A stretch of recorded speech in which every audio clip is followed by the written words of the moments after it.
तो दोस्तों, जो अभी आपने क्लिप देखी थी, इसके लिए एक कहावत बहुत ज्यादा सटीक बैठती है जिसको कहते हैं ओल्ड इज गोल्ड। और ये कहावत मैंने क्यों बोली ये आपको इस वीडियो में आगे जाके पता चलेगा। वायलेंस, ब्रूटैलिटी एंड ब्लून, आज के इस जोड़ना में कार्टून को भी नहीं छोड़ा जा रहा है। हर नई तरीके के एनिमेटेड सीरीज में थोड़ा बहुत ब्लड और कोर तो होता ही है। यहाँ तक कि जापानीज सीरीज भी इस फैक्टर का इस्तेमाल करके ऑडियंस को अपनी तरफ खींचता ही है। लेकिन अगर आप हमसे पूछेंगे तो आपको पता चलेगा कि इन सब के बिना भी एक बेहद खूबसूरत और अट्रैक्टिव कार्टून भी बनाया जा सकता है। तो चलिए इसी के साथ आज हम एक और नए कार्टून के बारे में बात करने जा रहे हैं। जी हाँ, जिसका नाम है ओसवर्ल्ड। ओसवर्ल्ड में किसी भी तरीके का वायलेंस और ऐसा कुछ भी नहीं था, लेकिन तब भी बच्चे और बूढ़े इस कार्टून को बेहद ही पसंद किया करते थे। अब वैसे इसमें आजकल के क्रिएटर्स की भी गलती नहीं है। देखो, आज की ऑडियंस या फिर यूं कहे बच्चे बेहद ही ज्यादा स्मार्ट हो गए हैं। अब जैसे ही बच्चा 14 या 15 साल का हो जाता है तो उसके हाथ में स्मार्टफोन आ जाता है। अब वो चीजें जिन्हें हमें सीखने में कई साल लग गए थे,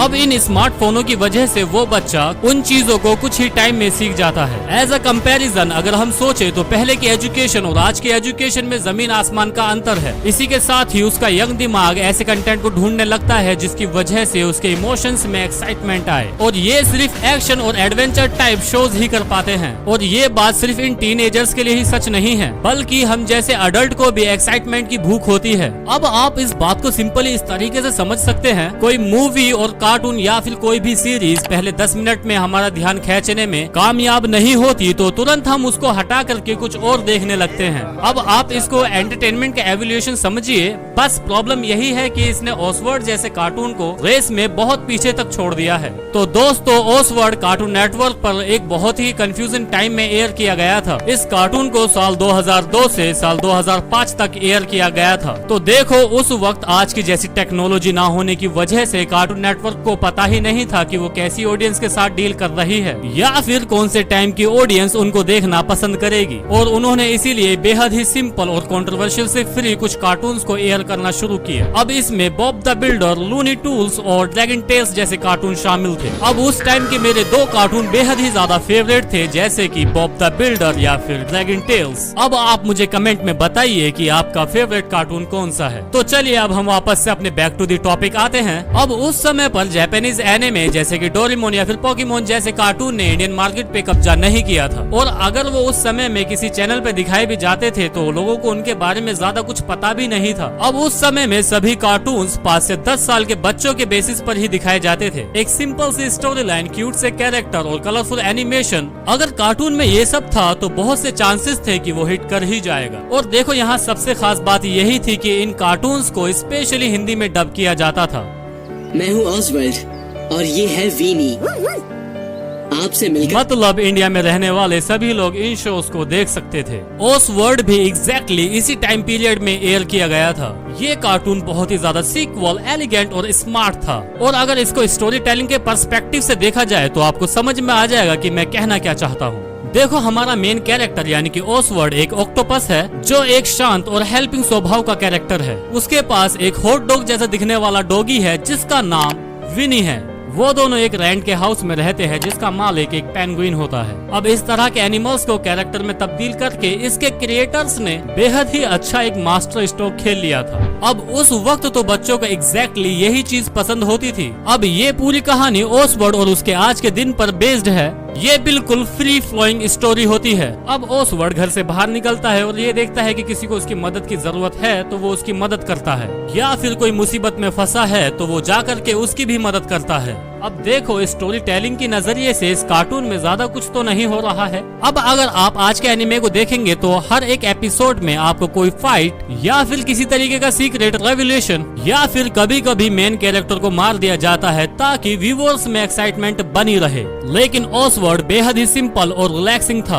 अब देखो, अगर आपको याद हो तो मैंने स्टार्टिंग में एक लाइन बोली थी कि ओल्ड इज गोल्ड। ये मैंने लाइन इस वजह से ही बोली थी क्योंकि ऐसे ही कुछ कार्टून्स हमारे बचपन के उन गोल्डन पीरियड को याद दिलाते हैं। अब ऐसे कार्टून्स में आपको पहले से ही पता होता है कि कोई मरने वाला नहीं है और अंत में सब कुछ ठीक भी हो जाएगा। अब इसको देखने के बाद सच में मेरा पूरा माइंड रिलैक्स हो जाता था। अब इसकी एक और खास बात थी इसकी टीचिंग्स। अब बच्चों के लिए बनाए गए कार्टून्स में ये सबसे ज्यादा इम्पोर्टेंट होता है कि इसकी स्टोरी से आखिर में हमको सीखने के लिए क्या मिला। अब देखो ओसवर्ड ने इस मामले में भी बहुत अच्छी तरीके से काम किया था। मुझे याद नहीं है कि वो कौन सा एपिसोड था, लेकिन उसमें बहुत ही सिंपल तरीके से ओसवर्ड हेनरी यानी कि पेंगुइन से बात कर रहा होता है कि कैसे हमें अपनी लाइफ में ज्यादा स्ट्रेस नहीं लेना चाहिए, ज्यादा कंप्लेन भी नहीं करनी चाहिए और हमेशा अपनी लाइफ में एंजॉय करने की कोशिश करनी चाहिए। अब देखो ओसवर्ड में किसी भी तरीके का कैरेक्टर डेवलपमेंट नहीं है कि अचानक से ओसवर्ड को बहुत शक्तियां मिल गई या फिर वो बहुत ज्यादा ताकतवर हो गया हो। वो बस एक काइंड नेचर का ऑक्टोपस है जो डेजी, कैटरीना और हेनरी की हमेशा मदद करने की कोशिश करता रहता है। वो कभी भी गुस्सा नहीं करता, कभी भी इरिटेट नहीं होता। किसी भी प्रॉब्लम को सोल्व करने के लिए वो दिमाग से सोचने की कोशिश करता है।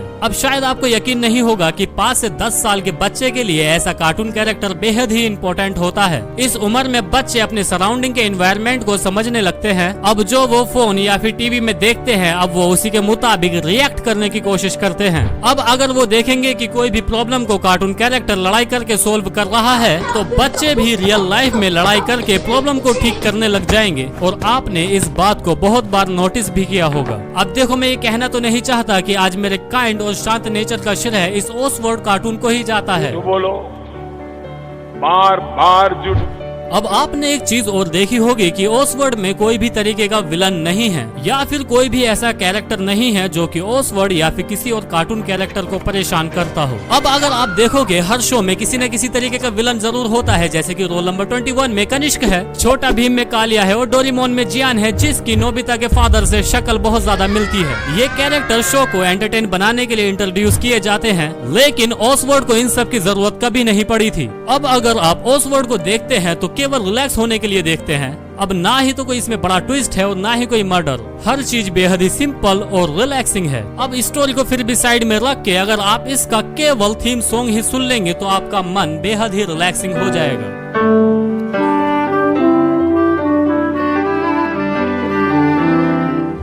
अब देखो हमेशा पोकेमोन और बेब्लेड में हमने ये देखा है कि मेन कैरेक्टर हर दिन किसी अपोनेंट को हराना चाहता है या फिर वो और ताकतवर बनता जाता है। लेकिन अगर आप ओसवर्ड को देखोगे तो उसमें ऐसे किसी भी तरीके के मोटिवेशन नहीं है। केवल इसी चीज ने ही बच्चों को ही नहीं बल्कि उनके पेरेंट्स को भी बेहद ज्यादा खुश कर दिया था। अब एक्शन और कंपटीशन से हटके उनके बच्चे एक बेहद ही ज्यादा सिंपल और लविंग कार्टून देख रहे थे। लेकिन देखो आजकल के बच्चों को ओसवर्ड के बारे में बिल्कुल भी पता नहीं होगा। ओसवर्ड ने उसी वक्त एयर होना बंद कर दिया था जब मैं खुद ही बच्चा था। अब देखो इसका रीजन भी ना बेहद ही बेतुका है।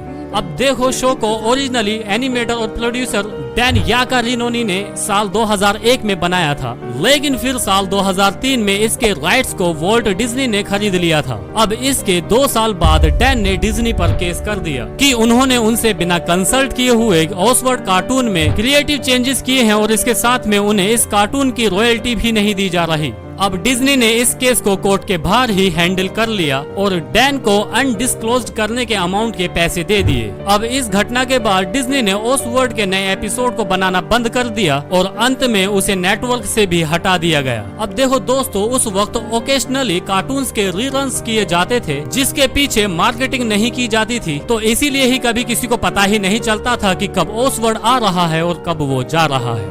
देखो ओसवर्ड इतने कम समय टीवी पर रन होने के बावजूद भी ओसवर्ड आज भी कार्टून्स फैंस के दिलों में बसा हुआ है। अब देखो मुझे नहीं लगता कि अब इस कार्टून्स के और एपिसोड टीवी पर एयर भी होंगे, लेकिन आप अपने घर में मौजूद बच्चों को इस कार्टून के यूट्यूब पर एपिसोड जरूर दिखाना, क्योंकि काफी इंपॉर्टेंट वैल्यू सिखाता है ये कार्टून। अब ये बात तो थी ओसवर्ड कार्टून की, लेकिन अगर आप इसको आज के कार्टून एनिमे से कंपैरिजन करेंगे तो आप देखेंगे कि आज के कार्टून बहुत ही ज्यादा हॉरिफिक और ब्रूटल हो चुके हैं। अरे कहना क्या चाहते हो? For example Death Note, Naruto, Attack on Titan, Demon Slayer, Tokyo Revenge, Dragon Ball, One Punch Man and last में जुत्सु काइसेन। बाप रे ये तो धोती खोल रहा है। कुछ पूछा मैंने। हालांकि ये सब अडल्ट वेब सीरीज है, लेकिन आजकल इनको इंडिया में बच्चे भी देख रहे हैं, तो आप खुद ही अंदाजा लगा सकते हैं कि आज की बच्चों की मानसिकता पे क्या असर पड़ रहा होगा। दोस्तों अगर देखा जाए तो इन कार्टून के जरिए ही हमारा बचपन इतना ज्यादा सुनहरा और खूबसूरत होता है और इस वजह से ही हमारी इनके साथ एक अलग ही अटैचमेंट और बॉन्डिंग हो जाती है, जिनकी वजह से हमारे बचपन में इतनी खूबसूरत और सुनहरी मेमोरीज बन जाती हैं जिनको हम चाह कर के भी कभी भुला नहीं पाते। तो चलिए इसी के साथ मैं आपसे लेता हूँ अलविदा। अब मिलते हैं आपसे अगली वीडियो में, तब तक के लिए आप हमारे वीडियो को लाइक करें, चैनल को सब्सक्राइब करें और बेल आइकन दबाना ना भूलें।